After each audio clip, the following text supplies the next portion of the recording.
माननीय अध्यक्ष महोदय, मेरी ध्यान आकर्षक सूचना का विषय इस प्रकार है।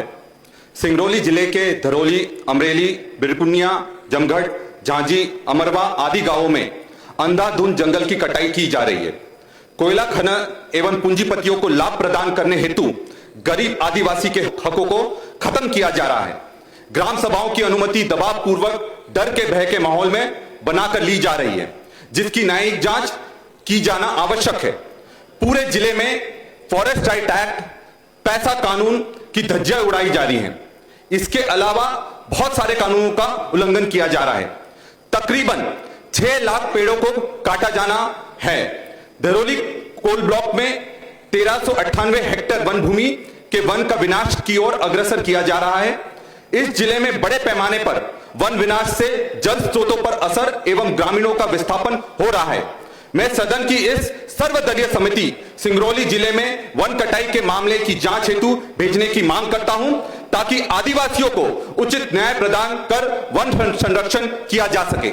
सच नहीं है कि दबाव पूर्वक या भय माहौल बनाया गया है, अतः न्यायिक जांच करवाना आवश्यक प्रतीत नहीं होता है। सिंगरौली जिले में राज्य सरकार या केंद्र सरकार के लागू समस्त अधिनियम नियमों का पालन किया जा रहा है, अतः नियमों के उल्लंघन की स्थिति निर्मित नहीं है। सिंगरौली जिले के वनवासियों की हक प्रदान कर उन्हें न्याय प्रदान किया गया है तथा समयहीन रूप से वन संरक्षण भी किया जा रहा है। धन्यवाद। आज भोजनावकाश नहीं होगा, हम लोग भूखे रह जाएंगे। यहां पर मैं आप सबका ध्यान आकर्षण करना चाहूंगा, ऐसा कि कल संसदीय कार्य मंत्री कैलाश विजयवर्गीय जी ने कहा था कि हम लोग कोई मुखौटा नहीं है, हम जनता की आवाज हैं। और यहां पर बैठा प्रत्येक व्यक्ति 3 लाख से ज्यादा लोगों का प्रतिनिधित्व करता है। लेकिन जब समाज के गंभीर मुद्दे के लिए मैं सिंगरौली गया, अपने प्रदेश के सिंगरौली जिले में चोरी छुपे जाना पड़ रहा है, क्योंकि वहां धरौली कोल माइन है। और मैं आपको बताना चाहूंगा ये क्यों करना पड़ा।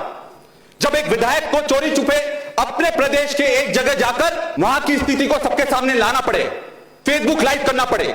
सिंगरौली में जो धरौली कोल ब्लॉक है वो 2700 हेक्टेयर का है और इसमें वन क्षेत्र 1400 हेक्टेयर का आता है।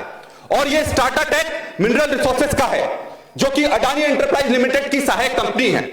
साथियों, धरौली कोल ब्लॉक में अगर सारी अनुमति ली गई है और वहां कुछ भी गैर कानूनी नहीं हो रहा, तो वहां 1500 पुलिस कर्मियों को क्यों लगाया गया है?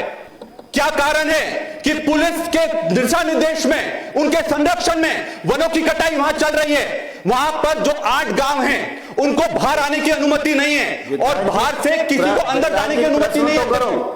प्रश्न तो करो, जवाब आपके प्रश्न मैं कर रहा हूं और जवाब भी मैं चाहता हूं। इसका तो कुछ उत्तर आएगा नहीं। देखिए, प्रश्न करो आप। प्रश्न यह है, जो मंत्री जी ने कहा कि पैसा कानून में ये जो 8 गांव हैं वो नहीं आते। अब मंत्री जी के थोड़े मैं ध्यान चाहूंगा, इसमें जो सबसे बड़ा खेल हुआ है वो खेल ये हुआ है कि ये 8 गांव कौन से हैं। मैं नाम आपके सामने लेना चाहूंगा।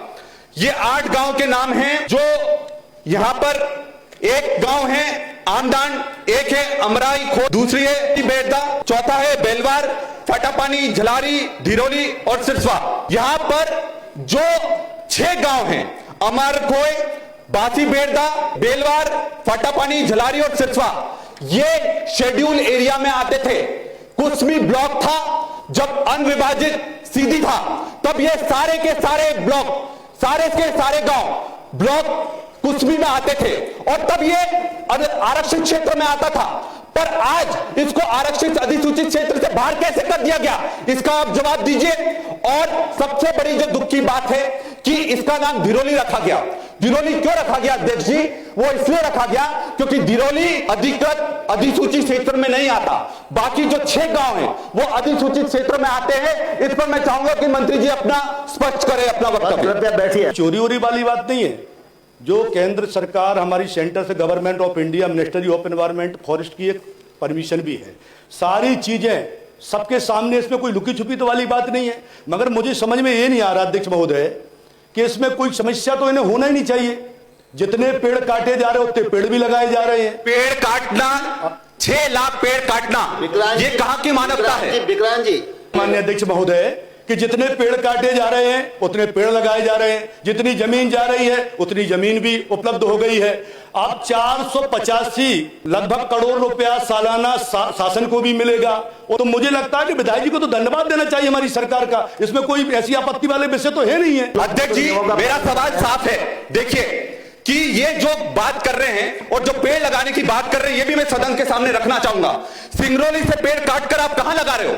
सागर में, रायसेन में, शिवपुरी में, आगर मालवा में। तो जो सिंगरौली के लोग हैं उनका क्या होगा? वहां अगर आप सारे पेड़ काट दोगे, आप दूसरी जगह लगा दोगे, तो वहां के लोग जो ऑक्सीजन की कमी में, जो सिंगरौली का AQI सबसे ज्यादा है पूरे प्रदेश में, इसकी जवाबदारी कौन लेगा? और साथ में पैसा कानून का वहां उल्लंघन हो रहा है, जबरदस्ती तरीके से कंसेंट ली जा रही है और जबरदस्ती दबाव बनाकर वहां के घरों को, आदिवासियों को उजाड़ने का काम करा जा रहा है। आखिरी में अध्यक्ष महोदय, मैं एक बात बस कहना चाहता हूं कि इतिहास गवाह है कि सदियों से आदिवासियों का शोषण हुआ है। पहले अर्जुन को श्रेष्ठ बनाने के लिए एकलव्य का अंगूठा काटा गया, आज अडानी को श्रेष्ठ बनाने के लिए वैसे ही आदिवासी एकलव्यों का पेड़ काटने का काम ये सरकार कर रही है। ये लोग कभी भी आदिवासी हितैषी नहीं है और आज की स्थिति ये हो गई है कि मां के नाम पेड़ लगाओ और पूरा का पूरा जंगल अडानी के नाम कर दो। सिर्फ जो ने पर्यावरण की बात कर रहे, पेड़ की बात कर रहे, तो मैं इनको बता दूं, हम आदिवासी समाज की चिंता करने वाले लोग हैं, हमारी सरकार उसकी चिंता करने वाली लोग हैं और हमने ये करके दिखाया है। होगा हमारे लिए विनाश है ये। श्री जयवर्धन सिंह जी, श्री जयवर्धन